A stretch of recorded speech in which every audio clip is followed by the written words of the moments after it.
გამკაცრებული კონტროლი და ჯარიმები ნაძვის ხის მოჭრის შემთხვევაში გარემოსა და ბუნებრივი რესურსების დაცვის სამინისტრო მოქალაქეებს წიწვოვნების მოჭრისა და უკანონოდ რეალიზაციისგან თავის შეკავებისკენ მოუწოდებს. დღეს ეკო-კამპანიის დაწყება სოციალური კლიპით აღნიშნეს.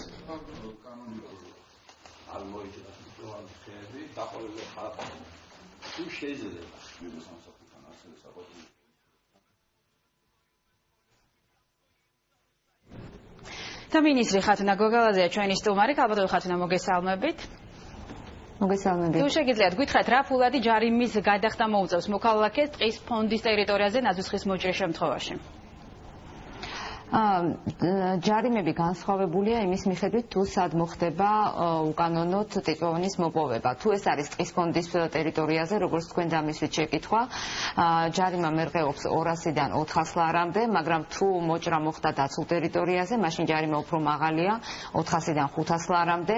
ასევე უნდა იცოდეს მოსახლეობამ, რომ ჯარიმდება უკანონო ტრანსპორტირებაც, ანუ ეს გულისხმობს შესაბამისი დოკუმენტაციის გარეშე ტრანსპორტირება მოჭრილი წიწვოვნების, რომელიც განისაზღვრება 500 ლარის ოდენობით და ხდება კონფისკაცია მოჭრილი ნაძვების.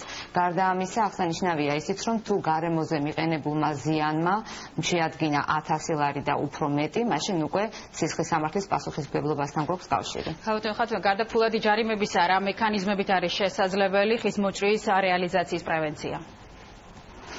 მინდა აღვნიშნო პირველ რიგში, რომ ჩვენი მიზანი სწორედ პრევენცია გახლავთ და არა მოსახლეობის დაჯარიმება, მით უმეტეს წინა საახალწლო დღეებში. ეს, რასაც ახლა ვაკეთებთ, ესეც გარკვეულად ამ პრევენციის ნაწილია. კერძოდ ჩვენ გვინდა რომ გავაფრთხილოთ მოსახლეობა, რომ თავი შეიკავონ უკანონო მოპოვებისა და რეალიზაციისგან.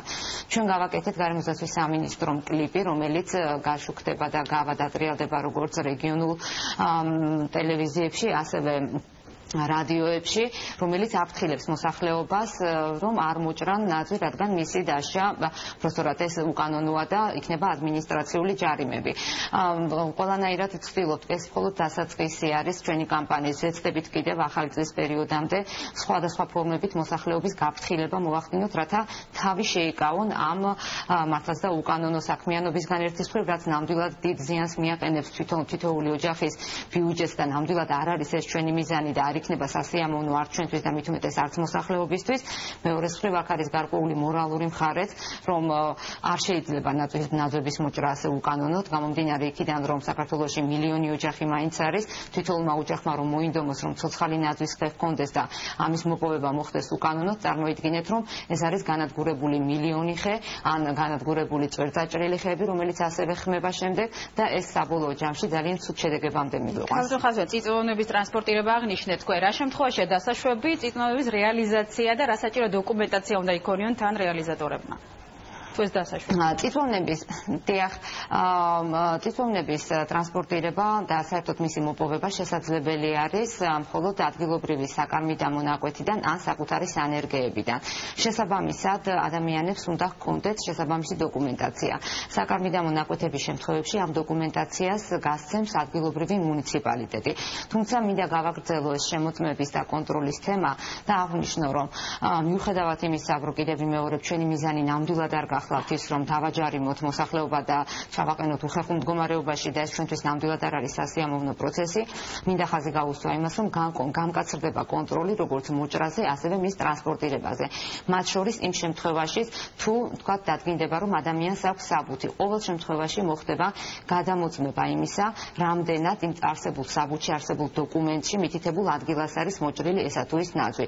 ჩვენ ძალიან დიდი იმედი გვაქვს, რომ ასეთი ღონისძიებების გატარებით მივახდებით იმ შედეგს, რომ ძალიან მინიმუმამდე დავა, ან იქ სულაც აღიკვეთება უკანონო ნაძვის მოპოვება. ანუ ვისაც სურვილი აქვს ახალწელს ცოცხალი ნაძვის ხე მორთოს, ამის საშუალება მათ ექნებათ, მაგათაც დღეს ჩვენმა ჟურნალისტებმა ქოთნებში დარგული პატარა ნაძვები მოიტანეს. ანერგეთში შევსგულისხმობთ. გაყიდვაშია როგორც. რა თქმა უნდა, ახლა მოსახლეობის ნაწილს ალბათ ურჩევნია გარკვეულ ნაწილს შეიძლება ურჩევნია რომ ცოცხალი ნაძვი ჰქონდეს. ამისთვის არსებობს სანერგეები, ამისთვის არსებობს სუპერმარკეტები, სადაც შეუძლიათ როგორც ქოთანში, როგორც თქვენ ბრძანეთ, ასევე უფრო მოზრდილი ნაძვის ყიდვაც, მაგრამ ეს რაც სუპერმარკეტებშია განთავსებული და სანერგეებში ეს არის უკვე ლეგალური და შესაბამისად მათ შეეძლებათ რომ ჰქონდეთ ცოცხალი ნაძვი. მინდა აღვნიშნო ისიც, რომ ჩვენ სანერგე, რომელიც მაისში გადმოვიდა გამოვიდა გარემოს დაცვის სამინისტროს დაქვემდებარებაში.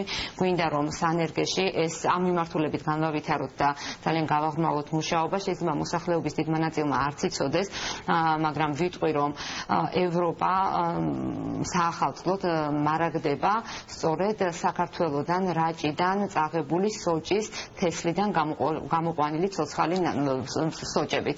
შესაბამისად ამის პოტენციალი ნამდვილად კარგია საქართველოში და ამ მიმართულებით ჩვენ ძალიან აქტიურად დავიწყეთ მუშაობა, თუმცა რასაკვირველია ერთ და ორ წელიწადში არ გვექნება მაგის საშუალება რომ ჩვენი სანერგედან მოხდეს ამ ნაძვების უბრალოდ სოჭების რეალიზება.